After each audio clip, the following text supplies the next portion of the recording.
Alison, and I'm here to show you my annotated by the author assignment on my tiny story called Condolences. So I'm going to read you this story and then I'm going to talk a little bit about it. Here's Condolences. We are such an iconic duo, aren't we?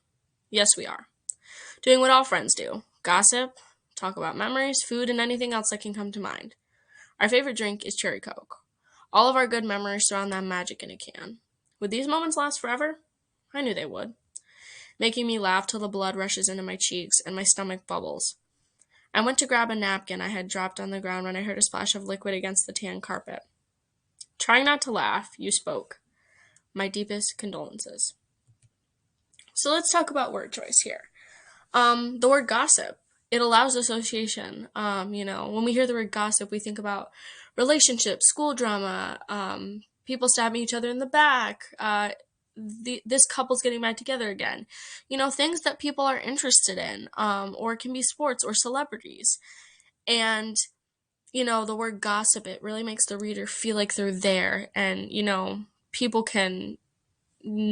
know what gossip is, and it's able to be determined. Everyone does it. Everyone's guilty of it. The word magic, I really am glad this word is in my story. I really like this word. It makes it feel mystical and cool. And originally, when I thought of cherry Coke, I was like, it's so wonderful tasting. It's like magic. A lot of sugar, but it's magic. And I thought, it makes us feel connected. When we're talking, we're drinking cherry Coke, and it's like that is always there, and all the good memories surround it. The word rushes. It's a great descriptive word. You can produce this imagery. You can feel the blood rush into your cheeks. You can see it.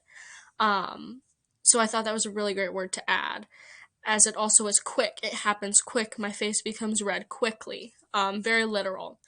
And splash, another very literal word. I added this because this is what I heard when the cherry Coke fell on my carpet during this moment. But you can hear the splash. You can see it. It's a word that a lot of people can associate liquids with. And I can too. It also adds nostalgia for me because when I think of splash, I think of a beach, a pool, swimming in Lake Michigan when I was little, a little lemonade stand, the splash of lemonade against a glass. So I really like that word because it was literal, but it also has a little bit of deeper meaning behind it. Sentence structure. For example, making me laugh till the blood rushes into my cheeks and my stomach bubbles. Laugh and rushes are important words to describe what was happening. We're such an iconic duo, aren't we? Yes, we are. It's kind of rhetorical. I'm asking a question I already know the answer to, so it adds more humor to the story, almost like a, 2000s film where they are, narrating themselves in the movie. And since this is a personal story and I'm the subject of the story, I show this by using words like me and my, to show that I'm the subject. The writer's move that I'm really proud of in this story is the questioning. Would these moments last forever? I knew they would. We're such an iconic duo, aren't we? Yes, we are. The questioning, then the reassurance. I wanted the readers to experience what happens in my mind, what's happening during this moment. It's like almost as an epiphany occurs. Would these moments last forever? I knew they would.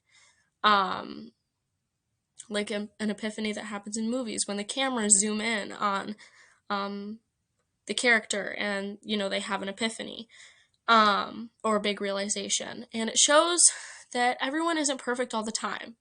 I need to reassure myself. I question myself. That's one of the big parts of this story, is that I have wonderful friends, but I'm also not perfect. They aren't perfect either, and I want people to know that it's okay to question yourself, and sometimes you need to reassure yourself that it will be okay. The strengths and weaknesses of this piece. The strengths, I believe, are using descriptive words that force imagery to occur in readers' minds. Since this story isn't super deep, I needed some descriptive words to, kind of portray the story without using super deep metaphors or figurative language. And I'm also really proud of the humor of the story and the way I told it. I think it's really funny, why did my friend say, my deepest condolences, instead of, I'm sorry for spilling cherry coke on your carpet? It leaves the reader wondering, but it's also like, that's funny. And a couple weaknesses.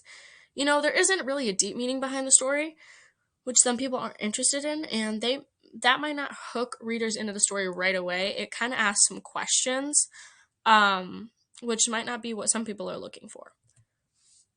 About me as a writer.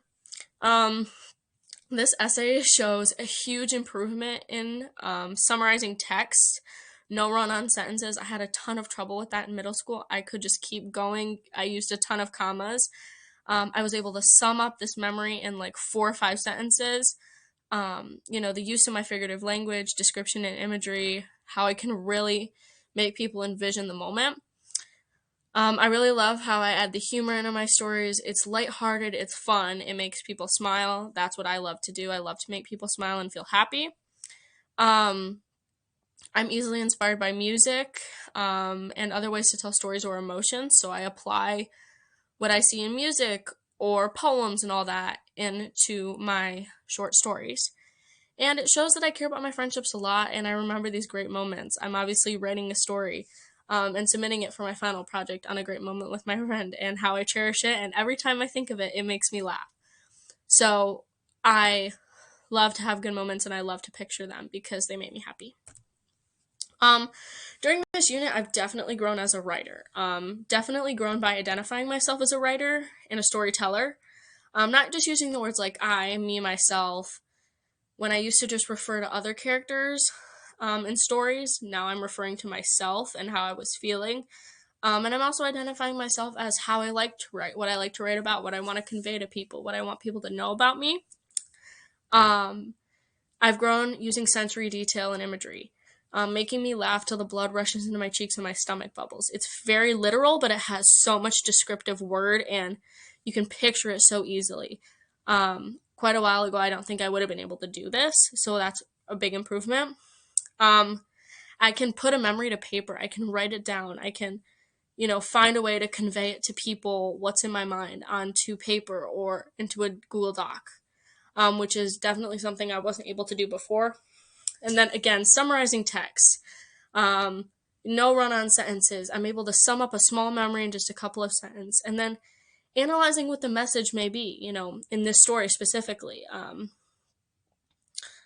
I'm able to, show that this moment means a lot to me still, and it's funny, but it shows that, this single thing connects me and my friend in a way that it might not connect others. So I thought that was really cool to include and shows how much I've grown. So definitely this piece has made me grow a ton as a writer. And then what I am proud of. This unit, I'm very proud of, again, how I'm able to translate memory into words. It was difficult to do this piece. It was very difficult, but I was able to. How humorous it is. It's very funny. It makes even my parents laugh and I still to this day. It's lighthearted. It makes me smile all the time. And I really like the way I wrote this. I'm questioning myself and I have some dialogue. You're really in my mind. You get to experience what I'm thinking as a reader. And overall, I'm proud of this story and how such a good memory I was able to put into words. It's one of my favorite memories and it makes me happy every single day. So thank you for listening. I really appreciate it.